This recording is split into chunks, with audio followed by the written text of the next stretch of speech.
கர்த்தர் இயேசு கிறிஸ்து நாமத்திலே உங்கள் அனைவருக்கும் வாழ்த்துக்கள். தகப்பன் இயேசு உங்கள் நினைவாகவே இருக்கிறார். வானத்துக்கு பூமிக்கு எவ்வளோ உயரமோ அவ்வளோ உயரத்துக்கு உங்களை குறித்து நினைத்திருக்கிற சொல்கிறார். இந்த நாளிலே அற்புதமான அதிசயமான ஒரு உயிருள்ள வார்த்தை உங்கள் மனதுக்கு, உங்கள் இதயத்துக்கு கடந்து வருகிறது, உங்கள் செவிக்கு கடந்து வருகிறது. அது என்ன என்று கேட்டால், ஏசாயா 62:4, கர்த்தர் உன்மேல் பிரியமாக இருக்கிறார். கர்த்தர் உங்கள் மேலே பிரியமாக இருக்கிறார்.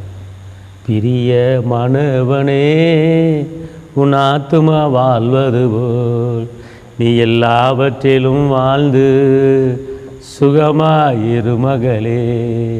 பிரியமானவனே, உன் ஆத்துமா வாழ்வது போல் நீ எல்லாவற்றிலும் வாழ்ந்து சுகமாயிரு மகனே. அவர் சொல்கிறார், பிரியமானவனே, அற்புதமானவனே, அதிசயமானவரே, உன் ஆத்துமா வாழுவது போல நீங்கள் எல்லாவற்றை வாழ்ந்து சுகமாயிருந்து. கர்த்தர் உங்கள் மேலே பிரியமாக இருக்கிறார். இந்த உலகத்தில் என் மேலே யாருமே பிரியமல்ல, என் மேலே யாருமே பாசமல்ல, என் மேலே இறக்க வைக்க ஆள் இல்லை, என் மேலே தயவு காட்ட ஆள் இல்லை, என்னை பராமரிக்க ஆள் இல்லை, என்னை நேசிக்க ஆள் இல்லை.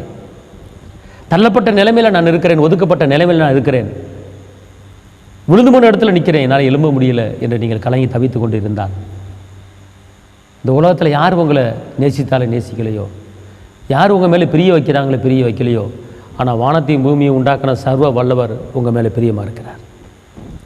உங்கள் மேலே பிரியமாக இருக்கிறார். அவர் உங்கள் மேலே பிரியமாக இருக்கும்போது யார் பிரியமாக இருந்தேன்ன, பிரியம் இல்லாமல் இருந்தேன்ன, யார் நேசிச்சேன்ன, யார் நேசிக்காமல் போனேன்ன. இயேசு உங்களை நேசிக்கிறார்ல. தாயின் கருவிலை உருவாக்கும் முன்னே அறிந்தவர், உலக தோற்றத்துக்கு முன்னே அறிந்தவர். உங்களை கைவிடுவாரா? உங்களை அம்போன்னு விட்டுருவாரா? சோர்ந்து போகாதீர்கள். நீங்கள் இழந்ததெல்லாம் திரும்ப பெற்றுக்கொள்ளும்படி கர்த்தர் பெரிய காரியங்களை செய்ய போகிறார். உங்களுக்கு விரோதமாக உருவாக்கப்படுகிற ஆயுதங்கள் வாய்க்காத போகும். ஒரு வழியாக வருகிற போராட்டங்கள் இயேசுவின் நாமத்தில் 7 வழியாக ஓடி போகும். உங்கள் துக்க நாட்கள் முடிந்து விட்டது. காரணம், அவர் உங்கள் மேலே பிரியமாக இருக்கிறார். அவர் உங்கள் மேலே இரக்கமாக இருக்கிறார். அவர் உங்கள் மேலே தயமாக இருக்கிறார். அப்படிப்பட்ட தெய்வம் தான் இயேசு. இயேசு போல் இரக்கமுள்ள அவர் யாருமே கிடையாது. இயேசு போல் அன்பான தெய்வம் யாருமே கிடையாது. அவர் தான் இரட்சகர். உலக மக்களின் பாவங்களுக்காக தன்னையே பலியாக ஒப்பு கொடுத்த தெய்வம் ஒரு ஒன்று இயேசு மட்டுமே. தன்னை அடிக்கும்படி விட்டு கொடுத்த தெய்வம், தன்னை நொறுக்கும்படி விட்டு கொடுத்த தெய்வம். ஏன்? நம்முடைய சாபத்தை உடைக்க முடியும், நம்முடைய பாவங்களை மன்னிக்க முடியும், நமக்கு வாழ்வு கொடுக்க முடியும், நம்மளை பாவத்திலிருந்து மீட்டு நம்மளை பரலோகத்தை கொண்டு வரும்படி இயேசு நொறுக்கப்பட்டார். நாம் எல்லாம் பாவத்துக்கு செத்துருக்கிறோம், நீதிக்கு பிழைத்திருக்கிறோம் அவருடைய இரத்தத்தினாலே. அவருடைய இரத்தத்தினாலே நாம் நீதிமானாய் மாறி இருக்கிறோம். கலங்காதிருங்க. உங்கள் மேலே பிரியமாக இருக்கிறார். மனிதர்களுடைய பிரியம் நிலையாக இருக்காது, நிரந்தரமாக இருக்காது. ஆனால் இயேசுடைய பிரியமோ நிலையானது, நிரந்தரமானது. இந்த உலகத்துக்கு முடிவு புரிந்த சகல நாட்களில் உங்களோட இருப்பேன் என்று வாக்கு புரிந்தவர் கண்டிப்பாக வாக்கை நிறைவேற்ற அவர் வல்லவராக இருக்கிறார். கலங்காதிருங்க. நான் உங்களுக்கு ஆட்சேபிக்கிறேன்.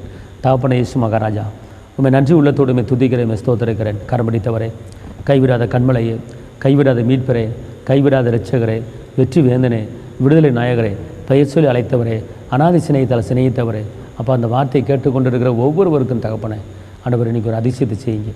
அதிசயங்களை காண பண்ணுங்க. இரத்தத்தின் வல்லமை, பாதுகாப்பின் வல்லமை, கிருபின் வல்லமை கூட இருக்கட்டும். மேலான காரியங்கள், உயர்வான காரியங்கள், கிருபியான காரியங்களை செய்யுங்க. தேவைகளை சந்திங்க, காத்துக்கொள்ளுங்க, பலப்படுத்துங்க. இயேசுவின் நாமத்தில் பிதாவே, ஆமென். கர்த்தர் உங்களை ஆசீர்வதிப்பார். ஹல்லேலூயா.